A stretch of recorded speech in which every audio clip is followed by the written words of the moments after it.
My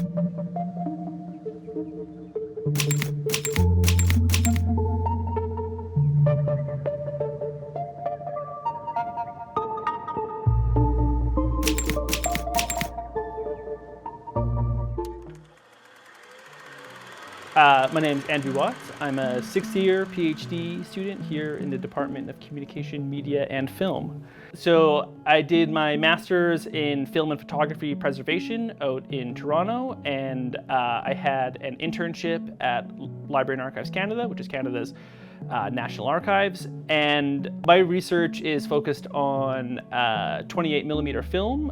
It was the first successful non-theatrical film format. Typically, theatrical formats tend to be larger. You think of 35mm as a theatrical format, or 70mm for sort of like, or IMAX, 15 perf IMAX. They tend to be big. They tend to, showcase, I don't know, the beauty of film, I guess you could say. Smaller formats, so things like Super 8, 8mm, 9.5, 16. They're easier to use, the equipment is less bulky, it was meant for amateurs or home movies, things of that nature. In homes all over the land, the smaller movie cameras and projectors give happiness to the entire family. Film up until the 1950s had a nitrate base and it was really flammable, so most places were really restricted on where you could show them.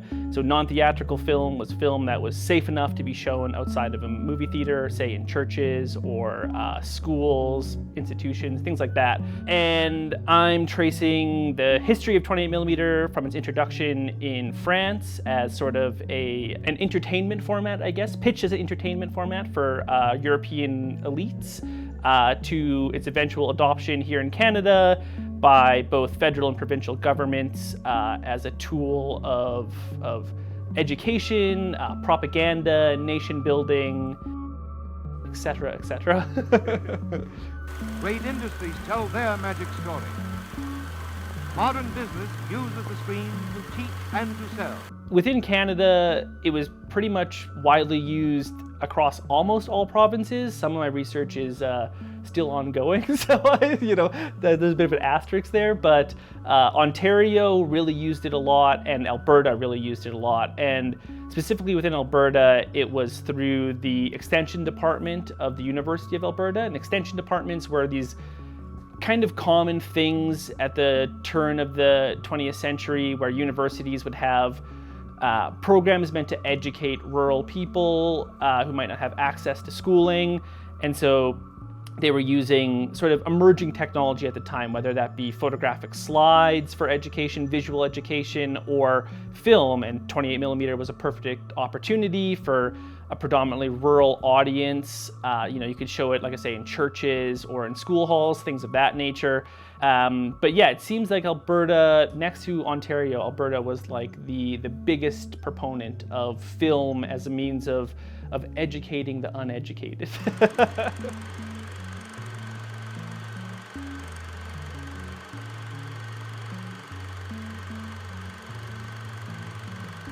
To me, I think film preservation is keeping that understanding of how films were made alive in the future. It doesn't mean that, it's better, you're not better if you're shooting your film on film versus digital. It's just different, and it's an important piece of understanding how films were made, how they were seen in the past, and yeah, I think that, keeping that alive in the future is really important. And thankfully, there's quite a few institutions globally that are part of this. You have things like the Cinema Retrovato in Bologna, Italy, that is really focused on kind of preserving film history, showing films on films, or the Nitrate Picture Show at the George Eastman Museum in Rochester, New York, again, dedicated to exhibiting films on film the way that they were intended to be seen, because eventually, at some point, you're not going to be able to watch those films on film anymore, and they'll just be left with, DVD or video copies of it, which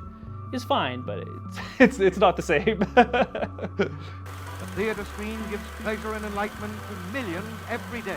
No format is forever proof. No format is forever stable, but film, physical film, is by far the most stable format for moving image technology that we have.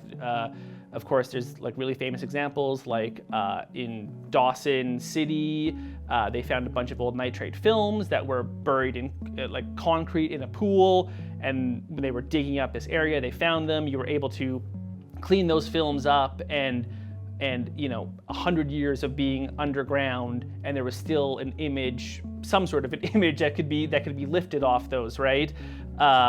And polyester is a very long-lasting medium that's not susceptible to environmental changes in the same way that videotape is. So it's really, really shelf stable. In fact, Library of Congress still requires all legal copyright films to be deposited on polyester print stock because of just how long-lasting it is. Digital is, of course, there's more and more money being put into finding ways to preserve digital materials, and it's a huge problem. In fact, I would say a lot of digital materials are much more at risk than films that are 100 years old, simply because you have to continually transfer them to hard drives. There's much more susceptible to technological change. Formats become outdated, or hard drives stop working. Also, there's a huge amount of money or energy and money that's put into digitally preserving things through servers and storing information on servers, cooling it. It's just like an endless system of trying to keep this stuff alive in the future, whereas film, for the most part, you can put it on a shelf in a cold, dark room and it will be there 100 years in the future. Actually, there's places that print almost like microfilm, for example. They'll print documents on polyester because it's cheaper than continually keeping it on a server. You can put it there, and yes, you might need a special machine to read it, but at least it will be there on this physical kind of thing. Whereas digital and video are really up in the air about how long they can last. Film has been around for over 100 years, and we know very much that it can last that long under proper conditions. With video and with digital, we're already seeing the kind of the peak of where those technologies are going to be in terms of their sort of longevity into the future. And now you're in this battle of trying to figure out how we continually store this information, 100 years in the future. So yeah, film. Keep it alive.